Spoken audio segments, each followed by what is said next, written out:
Warning: the unauthorized use of this video is illegal and punishable under the law pursuant to RA 8293, also known as Intellectual Property Code of the Philippines, and other laws, prohibiting reproduction, distribution, modification, and commercial use without prior written consent. Violators may face civil, criminal, or administrative penalties. To report infringements, contact the DHRDD through 872-30401, Local 6219.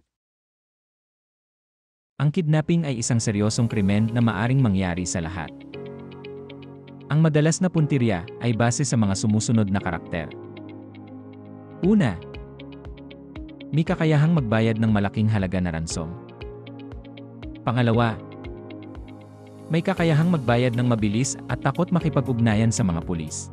Sa pamamagitan ng pagiging mapagmasid at pagsunod sa mga sumusunod na payo ay maaring makaiwas sa pagiging target. Iwasan ang paulit-ulit na nakagawian.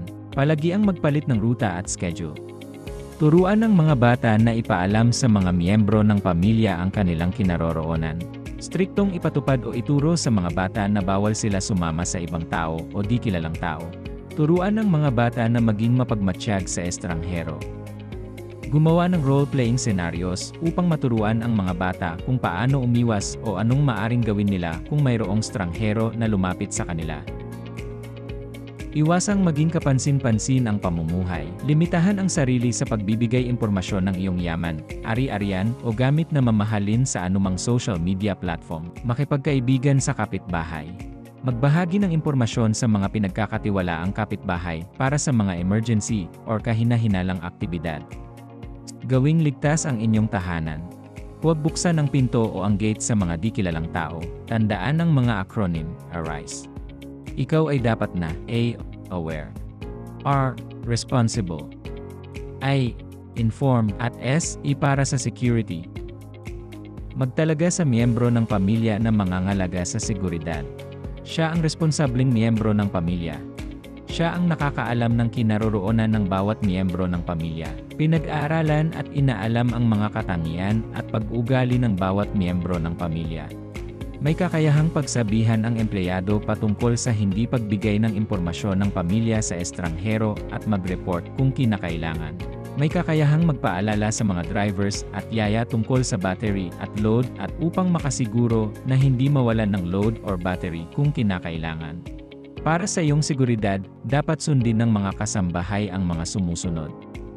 Huwag magbigay ng mga impormasyon tungkol sa pananalapi o mga bagong sasakyan kahit sa kanilang mga kamag-anak. Sundin ang mga alituntunin sa inyong subdivision, sa inyong school, sa malls, at sa mga parking areas. Maging alerto ang mga employer tungkol sa kahina-hinal ang pag-ugali o kinikilos ng mga katrabaho, tulad ng pagnanakaw at pasikretong pag-uusap. Kabisaduhin kahit isang telephone number ng pamilya o ang mga emergency hotline numbers. Para sa tulong, tumawag sa AKG hotline numbers 0949-123-7466 para sa Smart at 0927-323-4894 para naman sa Globe numbers at sa Anti-Kidnapping Group official Facebook page.